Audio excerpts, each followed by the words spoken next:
Зачем ходить в храм? И что делать в мясопустную неделю? Об этом и не только вы узнаете в программе «Дорога к храму».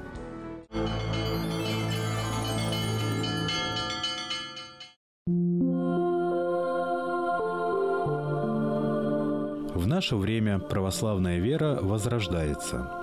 Повсюду строятся и восстанавливаются церкви. В храмах появляется молодежь.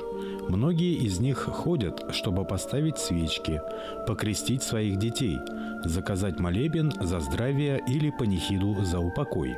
Каждый из них называет себя верующим, но далеко не каждый понимает, зачем нужно ходить в церковь. Многие считают, что если Бог у тебя в душе, то и ходить в храм не обязательно. Можно и дома помолиться. Такая избитая фраза. «Бог у меня в душе». А что значит «Бог у меня в душе»? Ведь вера без дел мертва есть. И ведь та церковь, в которой мы находимся, вообще церковь-то понятно, что по-гречески «экклесия» – это собрание верующих. Но храмы для того и созданы, для того, чтобы верующие могли все вместе собираться и молиться соборно. В храмах, в которых совершается Евхаристия. И в народе есть такое замечательное выражение: «Кому церковь не мать, тому Бог не отец». И очень часто люди оправдывают свое нехождение в храм вот подобными суждениями.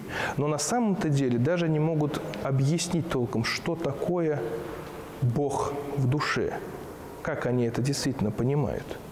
Ведь мы же, простите, не получаем зарплату в душе или не кушаем в душе. Мы проявляем свое действие. И вообще, в принципе, чтобы показывать свою любовь к Богу, к церкви, действительно человек приходит в храм, чтобы помолиться. Тем более, одно дело, когда человек один молится, и когда происходит соборная, то есть общественная молитва. Вообще, само слово «литургия» переводится как «общее дело». Без церкви выросло несколько поколений советских людей. Веру в Бога большевики пытались заменить верой в коммунизм. Храмы разрушали, верующих преследовали. Но, тем не менее, веру в народе истребить так и не удалось. Менялись времена, менялась власть, а в церквях по-прежнему шла литургия. Потому что божественная литургия всегда имела и имеет для верующих не условный, а вполне реальный смысл.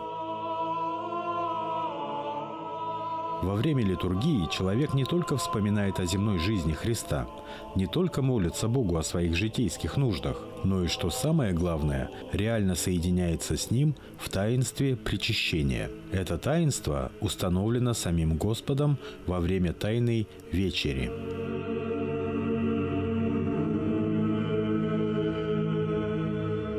Многие люди действительно думают о том, что достаточно быть просто порядочным человеком, верить в Бога, то есть иметь какие-то внутренние ощущения того, что Бог существует и Он есть. Вообще эта идея, конечно, не нова. И те, кто думает, что они оригинальны вот в этих размышлениях, они заблуждаются.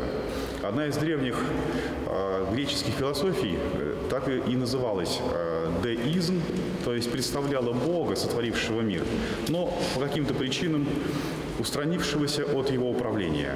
Управление же миром было предоставлено низшим господам, узурпаторам, тем, которые отвечали за благополучие того или иного народа.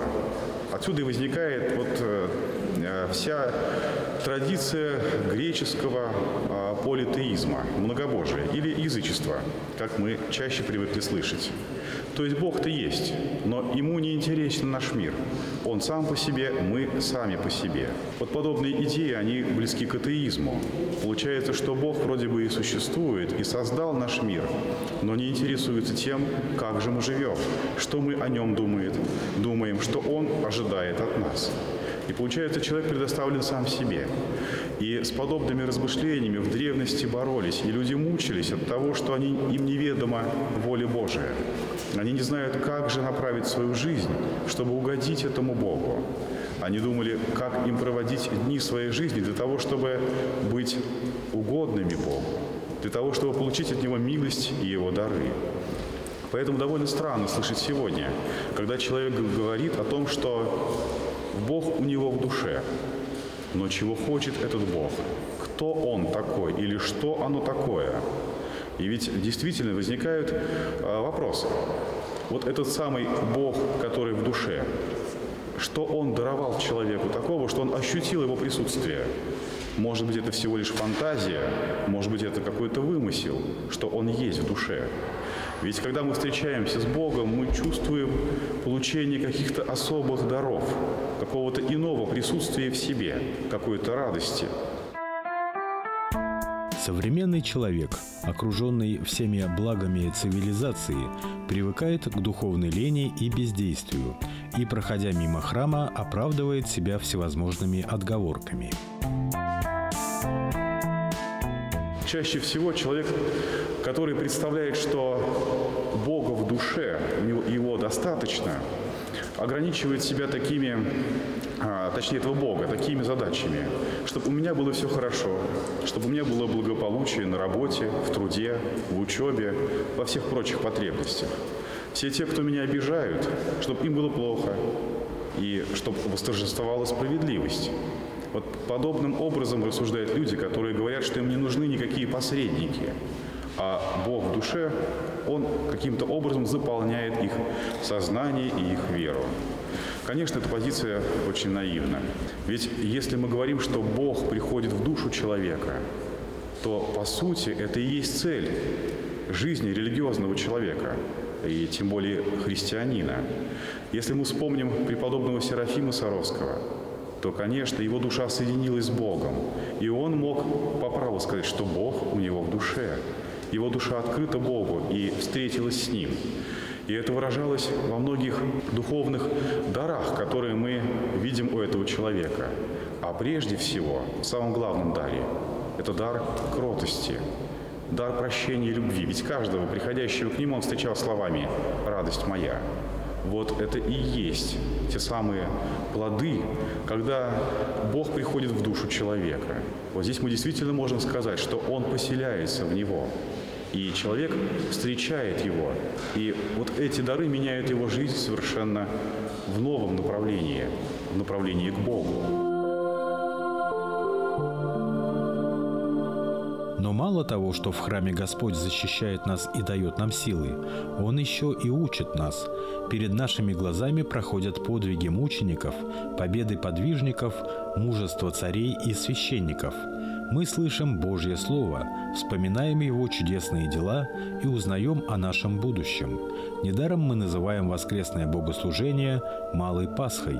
Воскресная служба – лучшее средство против тех бесчисленных депрессий и печалей, которые обитают в быту.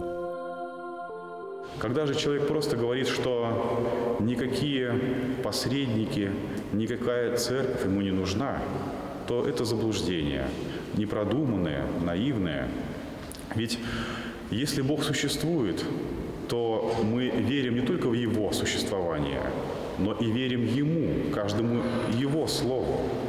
А возникновение храмов, возникновение священников, совершающих таинства в этих храмах – это повеление Бога. Господь открывает человеку еще в Ветхом Завете, пророку Моисею, что необходимо построить скинию, ветхозаветный храм. В Новом Завете мы также видим, что апостолы молились в храмах. И только в храме может произойти самое главное, самое великое чудо – чудо Евхаристии, где Бог дает себя людям, раздает себя, где человек может приобщиться его телу и крови, где встреча с Богом оказывается не просто какой-то символической встречей, а, как святые отцы говорят, человек теснейшим образом соединяется со Христом. В жилах причащающегося течет кровь Христова. В наше тело во время причастия попадает частица Христова тела. И мы становимся Ему на самом деле родными, единокровными с самим Христом. Поэтому христианская община называет друг друга, каждого члена, братом и сестрой. Это не просто высокий пафос или какое-то такое наименование громкое, это реальность. Ведь каждый христианин для другого оказывается родным по общей крови Христовой. Иногда будничная рутина мешает человеку посвятить воскресенье посещению храма. 6 дней работай, а 7-й Господу Богу твоему, гласит заповедь. Требование ходить каждое воскресенье на богослужение невыдуманное, а дано еще в 10 заповедях. Именно Христос нам говорит про общую молитву, и общая молитва, она более сильные молитвы, и только в храме могут совершаться таинства церковные, основные таинства, опять-таки и исповедь, и причастие в исключительных случаях, да, это можно сделать на дому, когда человек болеет, но что все эти службы происходят в храме. И именно для этого в храм нужно приходить. Человек, который, в общем-то, считает себя верующим так, по образу мысли своих там, или по праву то, что он крестился когда-то, но в храм Божий не ходит, конечно же, и как объяснишь этому человеку? Никак. А человек верующий, православный, который правильно понимает, что в храм Божий нужно ходить, нужно молиться в храме, нужно причащаться этих христовых тайн, то тут без храма и совместной молитвы обойтись абсолютно никак. В храме мы поднимаемся над суетой и можем помолиться и о наших бедах, и обо всей вселенной. В храме мы просим Бога исцелить болезни родных, освободить пленников, сохранить путников, спасти погибающих. В храме мы общаемся и с теми, кто ушел из этого мира. Очень важно не только просто ходить в храм. К сожалению, у нас народ делится на прихожан и захожан. Те, которые просто заходят, свечку поставить и уйти. Но на самом деле гораздо все серьезнее, гораздо все глубже. Ибо не только надо заходить в храм, надо приходить, надо участвовать в главных таинствах, в исповеди, причастии. Потому что без этого невозможна нормальная, полноценная жизнь любого христианина. Очень важно ходить в храм. Иначе какой смысл вообще говорить, что мы являемся христианами как таковыми? Человек наделен свободной волей. У него всегда есть выбор – пойти в храм или не пойти. Сделать этот выбор порой бывает непросто. Иногда к этому шагу человек идет всю свою жизнь сквозь испытания, разочарования, сквозь успехи и провалы, счастье и болезнь, потери и обретения. Храм, помощь священника и молитвы помогают противостоять жизненным трудностям и достойно перенести удары судьбы. Церковь учит мудрости и терпению.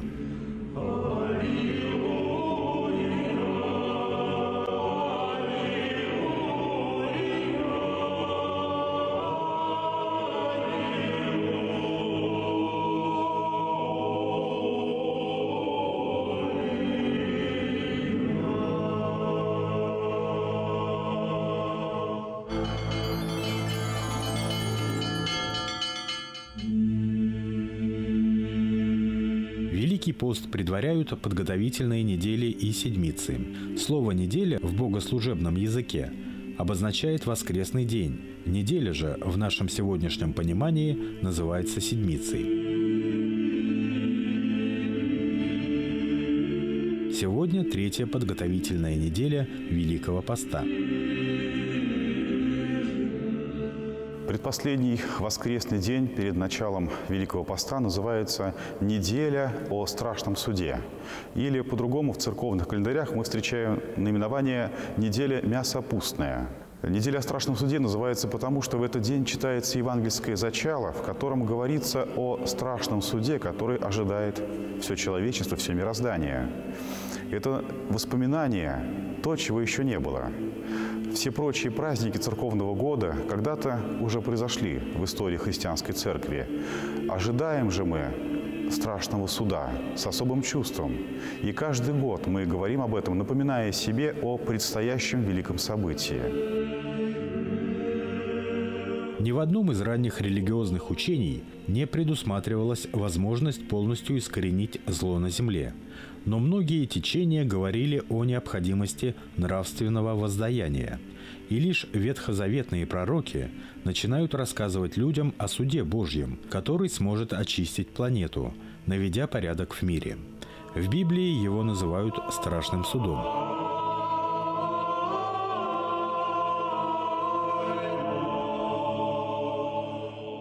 Интересно отметить, что у некоторых отцов страшный суд и размышления о нем начинаются со слова «торжественный» или «радость страшного суда». И это совершенно не случайно, потому что каждый христианин, живущий сегодня, живший когда-то, ожидает вот этой встречи с Богом.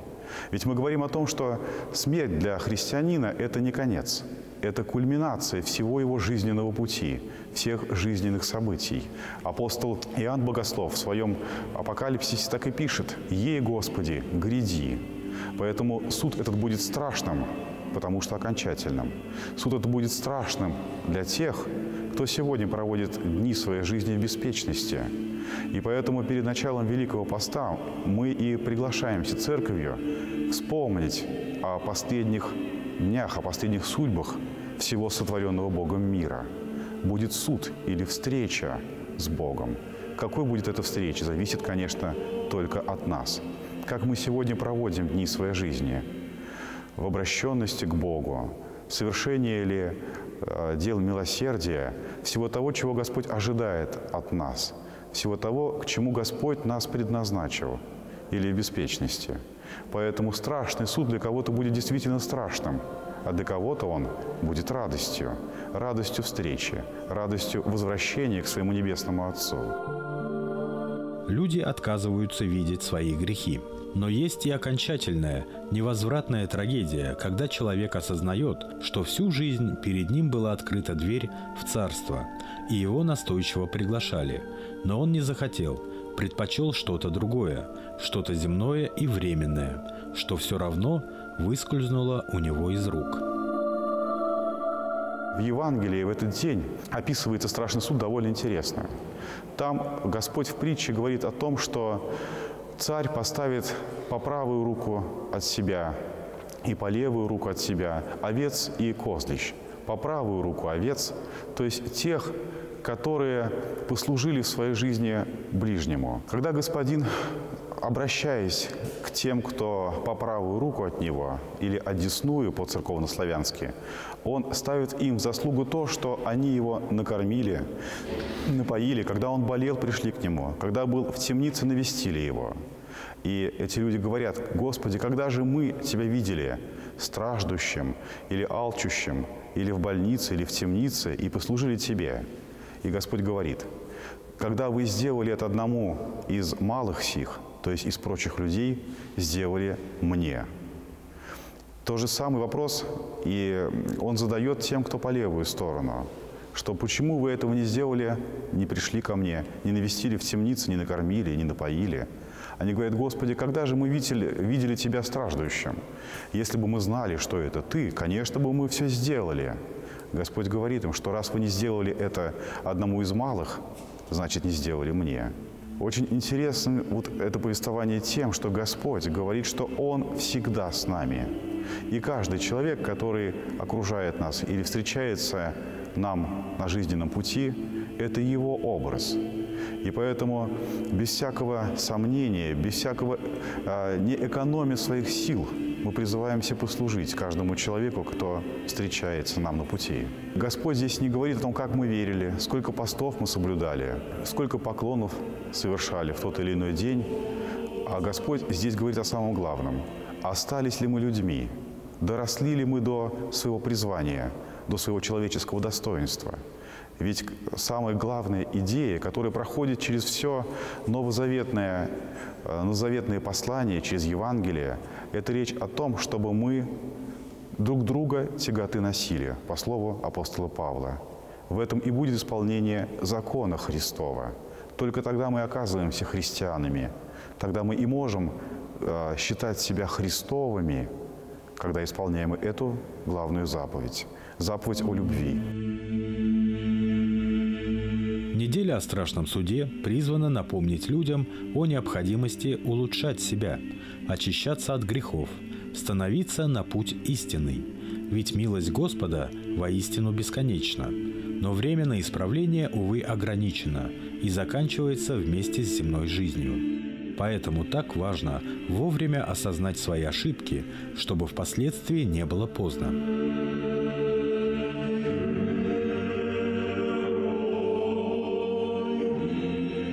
Неделя же мясопустной. Этот день называется потому, что со следующего дня христиане перестают вкушать мясо. Мясопуст – это буквальный перевод с греческого языка, где говорится о том, что мы расстаемся, прощаемся с вкушением мяса. Есть версия о том, что латинское слово «карнавал» происходит от «карнус» – мясо, «вале» – прощание, прощание с мясом. Так некоторые историки, путешественники, когда-то приезжавшие в Россию, вот накануне Великого Поста, говорят, что у русских в это время происходит целый северный карнавал.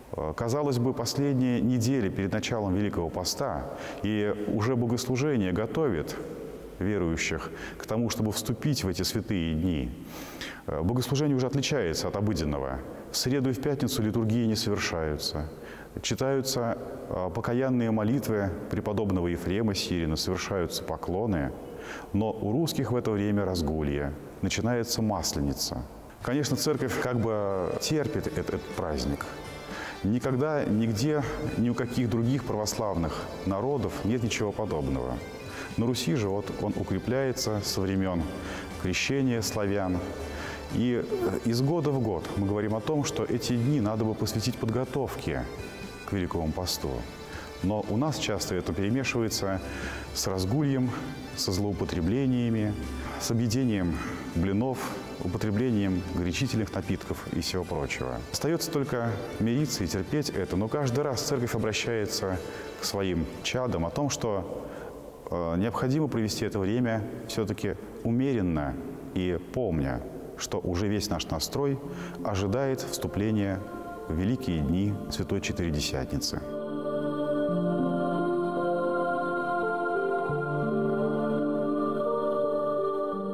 Также накануне мясопустной недели совершается Вселенская, также мясопустная родительская суббота.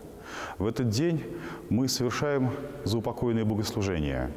И смысл их в том, чтобы перед началом Великого Поста вспомнить о всех тех христианах, которые когда-то жили, о которых мы знаем, помним, а также и всех тех, о ком сегодня некому помолиться и вспомнить. Мы молим Бога о всех них, чтобы Господь и их простил в своем небесном Отечестве. И так же, как накануне Великого Поста, в прощенное воскресенье мы спрашиваем прощения у всех наших близких. Здесь, накануне, вот в эту родительскую субботу мы спрашиваем прощения и примиряемся со всеми усопшими христианами. Вселенская она называется потому, что мы и вспоминаем как бы христиан со всей Вселенной, когда-то живших, о которых, может быть, некому помолиться. Как бы здесь мы стараемся восполнить этот пробел и молимся вообще о всех. Не только о своих близких, но о всех тех, кто требует нашей заботы, нашей молитвы и помощи Божией.